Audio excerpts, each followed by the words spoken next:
전생마인. 저자 보용도. 출판사 아레스미디어. 낭독 AI 이동현. 제작 오디오펍. 1화. 천마신교에는 그림자가 있다. 그들은 공식적으로는 소교주의 분신, 비공식적으로는 소교주의 개라 불린다.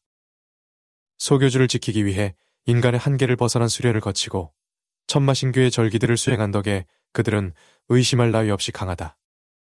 하지만 그 강함과 별개로 그림자들은 자신이 진정 누구인지 알지 못한다. 그들의 부모는 누구인지, 그리고 그들이 왜, 언제부터 그림자로 선택받았는지도. 그들에 대한 모든 비밀을 아는 것은 천마신교의 장로급 이상뿐이다. 그러나 우연인지 필연인지 그 무시무시한 그림자 중 그 누구도 천마신교의 장로에 오른 이가 없다. 그런데 무슨 조화일까? 그림자 역사상 최초로 극마의 고수가 등장했다. 혈천마인 백천열. 그는 그림자의 전설이 되었다. 휘잉. 서늘한 바람이 머리카락을 스치고 지나가자 잠들어 있던 감각들이 깨어났다. 시간이 얼마나 흐른 걸까? 자신도 모르는 사이 감고 있던 눈을 뜨자 흐릿한 시야가 펼쳐졌다. 찰나의 시간이 흐른 걸까? 아니면 그보다는 조금 더 긴 시간이 흐른 걸까? 확실한 것은 눈을 감기 전의 풍경과 눈을 뜬 지금의 풍경이 별반 달라진 것이 없었다는 것 정도. 감각이 돌아오자 비릿한 혈향이 다시 코끝을 자극한다. 사지와 몸 곳곳에서는 뼛속까지 저미는 통증이 찾아들었다. 원한과 공포가 섞인 수많은 눈동자 앞에서 건재함을 과시하기 위해 검을 치켜든다. 하지만 그 단순한 동작을 취하는 것만으로도 수천 번의 칼날을 맨몸으로 받아내는 듯한 통증을 느껴야 했다. 욱신, 극, 사사사. 자신도 모르게 무심코 튀어나온 침음. 그 소리에 섣불리 접근조차 하지 못하던 이들이 빠르게 주변으로 흩어져 포위망을 다시 굳혔다. 승냥이들에게 범의 부상만큼 기쁜 소식이 어디 있으랴. 이 백천열이 이런 꼴이라니. 천마신교의 소교주인 천우학의 그림자, 혈천마인 백천열. 그림자들 역사상 처음으로 극마지경에 오른 천재. 무공의 성취가 천마신교의 다른 고수들과는 비교를 불허하는 그림자들이지만 그들에게도 한계가 있다. 그들에게 허락된 것은 소교주를 지킬 수는 있되 넘어설 수는 없을 정도의 강함. 그 때문에 그들이 익힐 수 있는 것은 천마신교의 고수라면 누구나 익힐 수 있는 절기들과 소교주의 아류 무공들 뿐이다. 그런 조건 속에서도 소교주와 동등한 경지에 오른 백천열이지만 지금 그의 목숨을 노리고 있는 이들은 그와 같은 천마신교의 고수들. 이 상황이 어찌 우습지 않을 수 있을까? 푸숙, 서거, 거. 빈틈을 노리고 용맹하게 달려들던 천랑대의 무사 중 하나의 심장이 백천열의 검에 꿰뚫렸다. 거의 동시에 함께 뛰어들며 백천열의 좌측으로 파고든 또 다른 무사는 강기를 머금은 백천열의 왼손에 의해 목과 몸이 분리되고 만다. 온몸을 가늘게 한번 떨더니 축 늘어진 천랑대 무사의 시신에서 무감각하게 검을 뽑아내자 살아남은 천랑대 대원들의 얼굴 몇몇에 경악의 감정이 스쳐 지나갔다. 계속 들어오거라. 백천열의 무심한 음성. 자신의 목숨을 취해보라 말하는 그의 오만함에 그들은 가늘게 몸을 떨었다. 죽음의 진이라고 불리는 천랑대 천라지망을 이만큼이나 파괴했음은 그가 틀림없는 괴물이라는 증거. 하지만 그것도 여기까지다. 그의 뒤에는 더 이상 몸을 피할 곳이 남아있지 않다. 천라지망 속에서 싸우고 또 싸움에 도착한 곳은 결국 절벽의 퇴로가 막힌 막다른 곳이었다. 절망적인 상황이지만 백천열은 되려 미소를 지었다. 죽은 동료들이 기다리고 있다. 무엇을 망설이느냐. 덤비면 다 죽여버리겠다는 협박이다. 그리고 이것은 명백한 허세다. 모두가 그것을 알고 있다. 하지만 금방이라도 쓰러질 것 같은 모양새가 되고도 100명에 가까운 천랑대원을 저승으로 보낸 괴물이다. 가장 먼저 달려드는 자는 그의 장담대로 죽은 동료들과 대면하게 될 것을 모두가 알고 있다. 언제까지 그리 서 있을 거지? 이대로 길을 열 생각인가? 한 번 더 도발을 던져본다. 하지만 그들은 반응하지 않는다. 자신의 숨통을 무리해서 끊으려 하지도 않고 그저 몰아놓고 기다린다. 놈들은 사냥개다. 어떻게 하면 효율적으로 사냥할 수 있는지 아주 잘 알고 있다. 결코 정면으로 맞붙지 않고 빈틈만을 노리면서 편안히 쉬지 못하게 만든다. 그 덕분에 백천열은 3일 밤낮을 검을 휘두르면서 한순간도 쉬지 못했다. 이런 곳에서 버티고 있어봐야 결국 자신만 지칠 뿐이다. 기다리다 못한 백천열이 결국 먼저 공격을 시도하려 하는 그 순간 거대한 내력이 실린 일성이 울려 퍼진다. 길을 열어라. 슬슬슬슬. 백천열을 포위하고 있던 이들이 중앙에 널찍한 길을 만들며 비켜난다. 힘이 남아있다면 이 틈을 이용해 볼까도 싶었지만 이내 포기했다. 이런 몸 상태로 이만한 내력을 가진 상대 앞에서 도망을 치는 것은 불가능하다. 음성에 이만한 내력을 자연스럽게 실을 수 있는 인물은 천마신교 내에는 단 한 명뿐. 지친 백천열의 귓가로 조금 더 가까워진 그의 음성이 들려왔다. 꼬리말이 아니군. 조금의 구김도 없는 깔끔한 검은 무복을 입은 중년의 사내가 어느새 그와 20여 보 정도의 거리를 두고 서 있었다. 고수들 사이에서는 언제라도 서로의 목숨을 노릴 수 있는 거리. 하지만 백천열의 앞에 선 사내는 세상 편안한 얼굴로 그를 바라보며 무방비하게 뒷짐을 지고 있다. 혈천마인 백천열, 예를 갖추어라. 태산과도 같은 위험이 느껴지는 음성. 그의 정체를 아는 이가 아니라고 하더라도 그 거대한 존재감에는 감히 저항하기가 쉽지 않으리라. 그런 이를 앞에 두고도 담담한 얼굴로 그를 응시하던 백천열이 이윽고 천천히 운을 뗐다. 고작 그림자 하나를 상대하기 위해 직접 움직이실 줄은 몰랐습니다.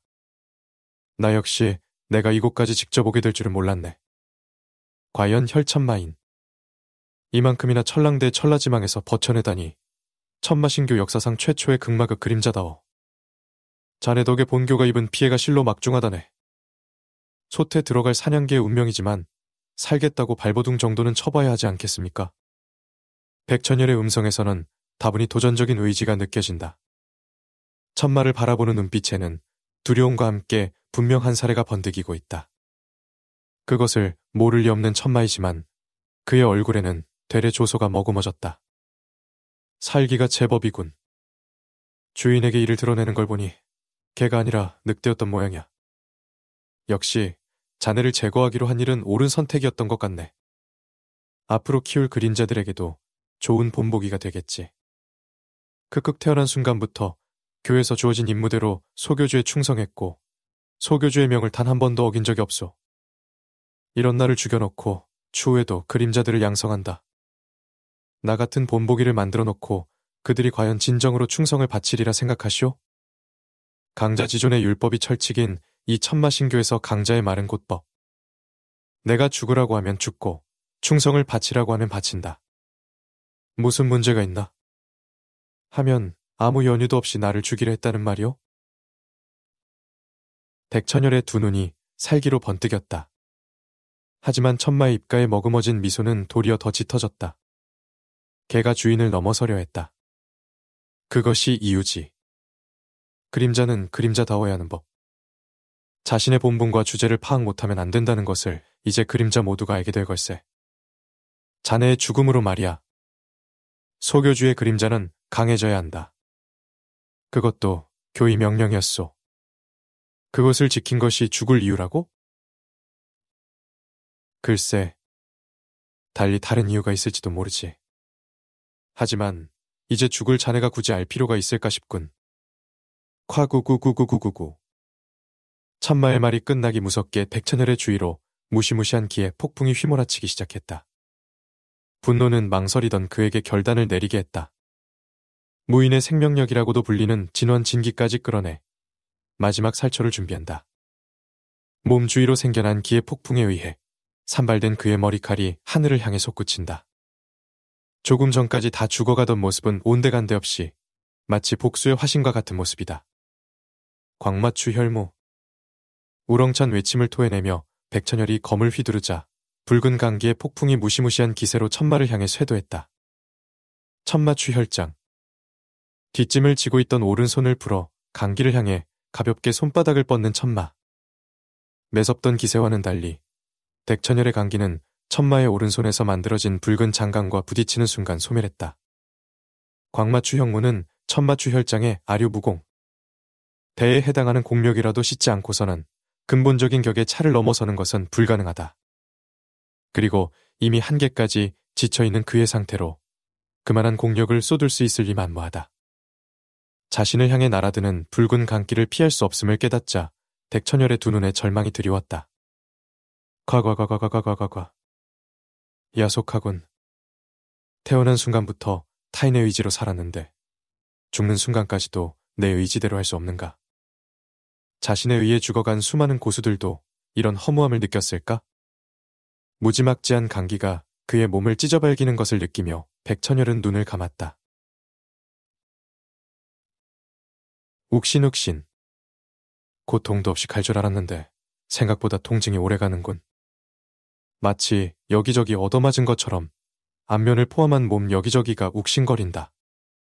죽어가는 와중치고는 꽤나 생생한 통증이다. 오라버니. 오라버니. 굉장히 앳된 목소리가 들린다. 어린 여자아이의 음성이다. 저승사자일까? 뒤이어 처음 듣는 사내의 음성도 들려온다. 3초 지적도 안 되는 게 꼴에 자존심은 있나 보군. 하지만 실력도 없이 감정만 앞서는 행동을 세인들은 흔히 만용이라고 하지. 이게 무슨 짓이에요? 왜 오라버니를 때려요? 어허, 어린 소저가 끼어들 일이 아니오. 소저의 오라비가 먼저 시비를 걸었기에 생긴 일이오. 당신들이 먼저 행패를 부렸기 때문에 따진 것뿐이잖아요. 죽음을 기다리며 눈을 감고 있는 와중에 계속해서 이해할 수 없는 대화들이 들려온다. 그를 데리고 가려온 저승사자들의 대화로 보기에도 이상스럽다. 무슨 일이지? 결국 참다 못한 백천열이 눈을 떴다. 은은한 월광이 자리하고 있던 밤하늘이 아닌 흰 구름 몇 점이 드문드문 떠다니는 푸른 하늘이 백천열을 반겼다. 언제 시간이 이렇게 흐른 거지? 아니, 그보다 내가 살아있는 건가? 가만히 누워 기억을 더듬어 본다. 그는 분명 천마의 장강에 적중당했다. 그의 몸을 지키던 호신 강기는 힘없어 부수어졌고 육신은 찢겨나갔다. 바로 조금 전에 겪은 듯한 그 끔찍한 고통을 기억하지 못할 리 없다. 설마 내가 죽지 않았다는 말인가? 사지가 찢기던 그 고통이 착각이었다고?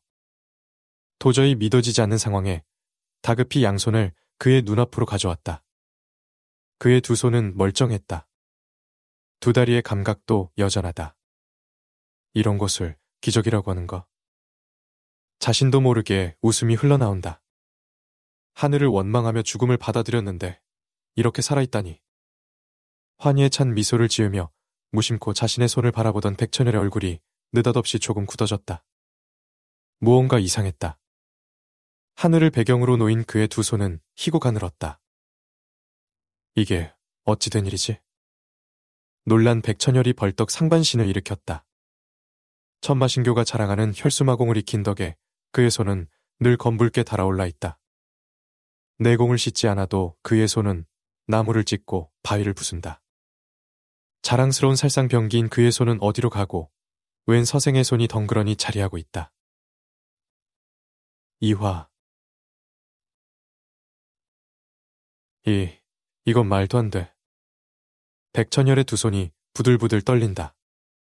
황급히 자신을 복장을 내려다본다. 천마신교의 검은 모복이 아니다.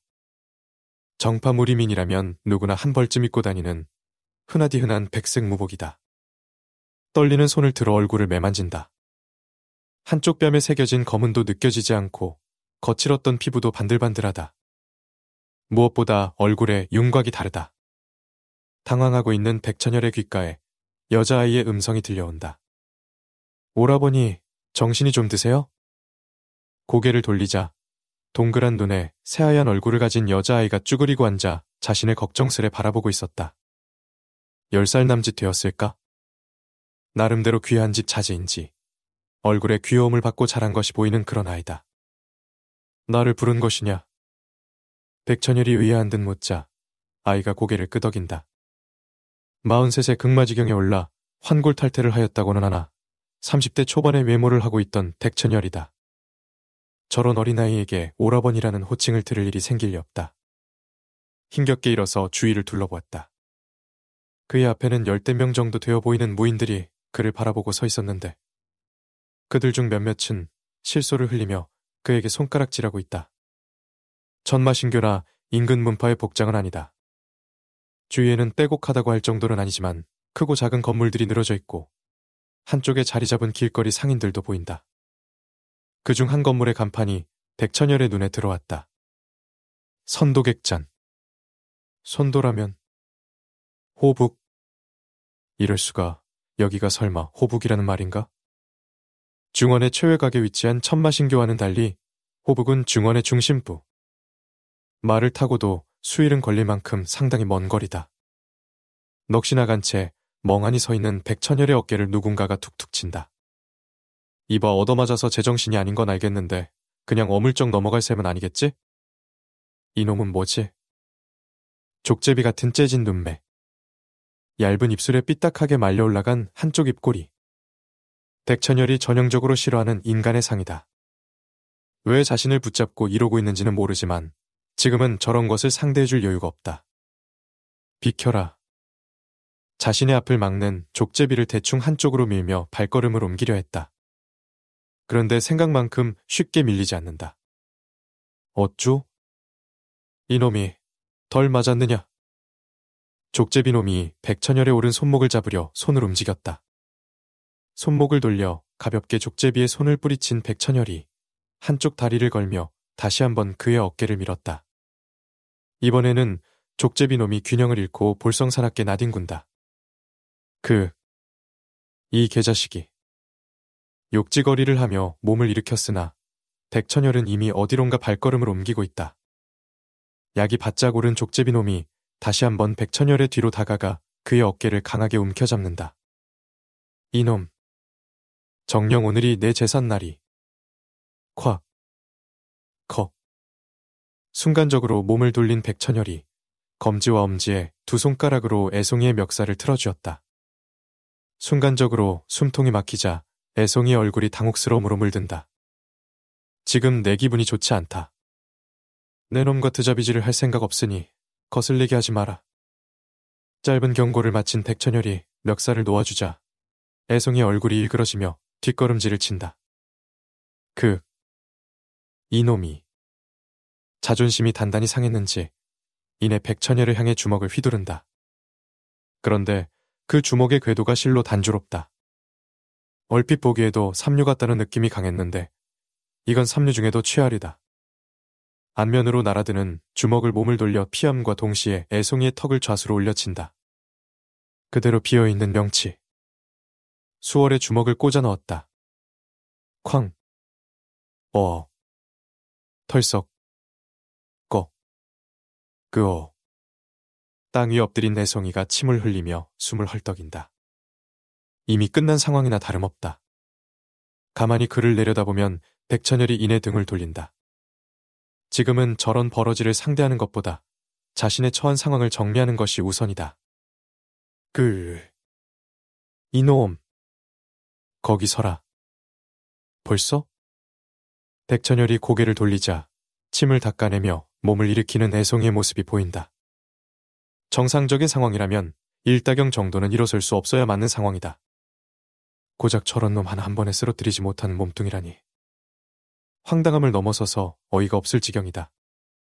삼류 무사 하나 손쉽게 쓰러뜨리지 못하는 나약한 육체. 지금까지 이룩한 모든 것을 잃었다는 생각에 허탈함이 밀려든다. 그리고 그것은 곧 이 상황에 대한 분노로 변했다. 싸늘한 눈으로 가만히 애송이를 노려보던 백천열이 그에게 한 걸음 다가갔다. 위압감을 느꼈는지 족제비 애송이의 눈빛이 흔들린다. 자신도 모르게 한 걸음 뒤로 물러서던 애송이가 무슨 생각이 들었는지 허리춤에 검을 뽑아들었다. 챙. 이렇게까지 할 것이라고는 생각지 못했는지 주위가 순식간에 어수선해진다. 뒤쪽에서 멍하니 상황을 바라보고 있던 여자아이가 다급히 백천열과 애송이의 사이로 뛰어들었다. 뭐 하는 짓이에요? 우, 우천. 검은 내려놓게. 자네 너무 흥분했네. 우천, 족제비 애송이의 이름인 모양이다. 그를 말리기 위해 같은 무리로 보이는 이들이 저마다 한마디씩 내뱉는다. 하지만 오히려 그것이 애송이의 기세를 살렸다. 내버려 두게. 갈 때 가더라도 저놈에게 사과를 받고야 말 것이야. 소저도 당장 비키시오. 놀고 있군. 아마 제대로 다루지도 못하는 검 한 자루를 손에 쥐고 있다고, 이 상황에 우위를 점했다고 믿는 모양이다. 어디까지 발악을 하는지 한번 지켜나 보자는 생각인 덱천열의 입장에서는 기가 찰 노릇이다. 그때 겁에 질린 아이의 음성이 덱천열의 귓가에 들려온다. 그러지 마세요. 죄송해요. 제가 대신 사과드리겠습니다. 왜 네가 사과를 하고 있느냐? 툭 내뱉듯이 덱천열이 물었다. 어지간하면 조금 더 지켜보려 했지만 자신의 반만한 어린아이가 그를 지켜보겠다고 나서는 상황이 마음에 들지 않는다. 물러서라. 오라버니? 자신을 뒤로 세우며 덱천열이 앞으로 나서자 아이의 두 눈이 휘둥그레졌다. 우천이라는 애송이 역시 덱천열이 너무도 자신있게 나서자 얼굴이 조금 굳어진다. 마지막 기회를 주지. 검을 내려놓고 꺼지거라. 개소리하지 마라. 내 놈이야말로 죽고 싶지 않다면 무릎을 꿇어라. 더 이상 기회를 줄 가치도 없다. 덱천열의 눈에 살기가 어리자 우천은 자신도 모르게 마른 침을 꿀꺽 삼켰다. 무리민이라는 딱지를 달고 있기는 하지만 여태껏 진짜 살기는 한 번도 겪어본 적이 없는 그다. 이 약골에게서 왜 자신이 두려움이라는 감정을 느껴야 하는지 이해할 수 없다. 덱천열이 그에게 다가가기 시작하자 우천은 깜짝 놀라 소리쳤다. 감히 해. 그 이상 다가온다면 정말로 베어버릴 것이다. 부웅. 우천이 위협적으로 검을 휘둘러 보인다. 하지만 백천열은 멈추지 않고 덤덤히 우천을 향해 걸었다. 우천의 눈에는 두려움과 당혹스러움이 떠올라 있고 그의 검끝은 미세하게 흔들리고 있다. 자신을 진심으로 죽이고자 하는 상대를 처음 만났을 때 느끼는 두려움. 그것은 곧 결정적인 순간에 망설임을 만든다. 에잇. 경고했음에도 백천열이 다가오는 것을 멈추지 않자 한두 걸음 정도 뒷걸음질을 치던 우천이 결국 백천열의 다리를 노리고 검을 휘둘렀다. 서거.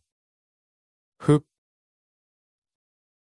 백천열의 다리에 검이 닿는 그 순간 백천열이 도리어 속도를 올려 몸을 날리자 우천은 자신도 모르게 검을 멈추어 세웠다. 다리를 통째로 벨 생각까지는 없었기에 돌진하는 기세에 들에 놀라버린 셈이다. 하지만 그것은 치명적인 실수다. 다리에 쓸모없는 살을 약간 내어준 것으로 덱천열은 우천의 중심부까지 파고들었다. 중지의 마디를 돌출시킨 덱천열의 주먹이 정확하게 일자 궤도를 그리며 우천의 목젖 아래로 날아들었다. 쾅. 몸의 회전력을 이용해 관통력을 전달하는 전사경의 묘리가 담겨있는 일격이다. 충격이 상당할 것이다. 하지만 결정적인 것은 그것이 아니다. 덱천열이 의도적으로 돌출시킨 중지마디, 그것이 정확하게 우천의 비중을 찔렀다. 비명은커녕 숨조차 내쉴 수 없다. 창백하게 질린 얼굴의 우천이 입을 벙긋거리며 숨을 쉬기 위해 안간 힘을 쓴다. 하지만 좀처럼 숨이 쉬어지지 않는지 그의 안색은 순식간에 창백하다 못해 파리해졌다. 결국 얼마 버티지 못하고 두 눈을 뒤집어 까더니 그대로 쓰러져 졸도하고 만다. 쿵. 살아는 있군. 비중 공격은 살수다. 만약 이 공격에 내공이 실렸다면 우천은 10중 8구 목숨을 잃었을 것이다. 하지만 지금 공격은 내공을 싣지 않은 순수한 외공으로 펼친 공격이다. 비록 삼류라고는 하나 내공이 있는 무리민이라는 것을 증명이라도 하듯 의식을 잃은 우천의 호흡은 어느새 정상으로 돌아오고 있었다. 이만하면 내버려둬도 죽지는 않는다고 봐야 한다. 이 정도만 해도 어지간한 녀석이라면 눈도 마주치지 못할 테지. 목적한 바는 이뤘으니 이만 자리를 뜨려는데 땅에 널브러진 우천의 검이 백천열의 눈에 들어왔다. 내공을 쓸 수 없는 지금의 몸을 지키기 위해서는 맨손으로는 아무래도 버겁다. 묵직하군. 검을 집어들면서 덱천열이 눈살을 찌푸렸다. 검을 드는 행위에서 무게감을 느낀 것이 실로 얼마만인가. 그때 10여 명에 이르는 우천의 동료들이 다급히 백천열과 우천의 사이를 막아섰다. 자, 잠깐. 지금 뭘 하려는 것이냐. 이미 승부는 나지 않았나. 당장 검을 내려놓지 못하겠나. 굳이 목숨을 끊을 마음도 없었다. 백천열이 무미건조한 눈으로 그들을 응시하자 모두의 몸이 한순간 움찔한다. 하나같이 저놈과 별다른 바 없는 것들이다. 그래도 동료를 지키기 위함인지 용케 우천을 보호하듯 둘러싸고 있다. 저놈이 다시 깨어나면 전해라. 복수를 위해 찾아오려거든 목숨을 걸고 오라고. 그리고 이 검은 내 다리를 벤 값으로 가져가겠다. 말을 마치고는 그들을 해치고 쓰러진 우천에게 다가가 검지까지 챙겨간다. 백천열에게 이미 기세가 눌린 탓에 그들은 감히 그를 막을 생각도 할 수 없다. 그저 백천열이 그가 내뱉은 말대로 그냥 돌아가 주기를 바랄 뿐이다. 용무를 마친 백천열이 미련 없이 등을 돌리고 발걸음을 옮기자 그제야 모두의 입에서 안도의 한숨이 흘러나온다. 후, 약골이라고 들었는데 살벌하게 그지없는 자로군. 사형. 예상했던 것과는 조금 다른 결과인데. 소문 대사형께 말씀드려야 할까요? 당연한 말을. 표사제가 다른 이들과 우천을 좀 챙기게. 진사제는 나와 함께 대사형께 가세. 쓰러진 우천을 들쳐매고 몇몇이 어디론가 뛰어가고 남은 이들도 황급히 자리를 떴다. 어느새 멀찍이서 서있던 구경꾼들마저 사라지자 자리는 언제 그랬냐는 듯 이내 휑해졌다. 후. 오라버니. 어디 가세요? 뒤에서 들려오는 소리는 아랑곳하지 않고 빠른 발걸음을 옮긴다. 이 상황을 받아들이기 위해서는 확인이 필요하다. 그가 향하는 방향은 바닥에 돗자리를 펴놓은 상인들이 있는 곳이다. 덜컥. 아이고, 깜짝이야. 꾸벅꾸벅 졸고 있는 배불뚝이 상인의 곁에 놓인 몇 안 되는 종류의 명경 중 가장 큰 것을 하나 집어들었다. 착각하지 않기 위해 유심히 비추어진 얼굴을 살폈다. 부들부들. 이럴 수가. 손이 주체할 수 없이 떨린다. 심증이 확신이 되는 순간이다. 20살 남짓이나 되었을까. 주름이나 흉터 따위는 없는 생전 처음 보는 애송이의 얼굴이 명경에 비추고 있다. 거친 무인의 느낌을 강하게 풍기던 그의 원래 얼굴과는 달리 전체적으로 잘생기긴 했지만 어딘지 모르게 유약해 보이는 서생의 상이다. 손에 힘이 풀리는 것을 느끼며 자신도 모르게 들고 있던 명경을 떨어뜨렸다.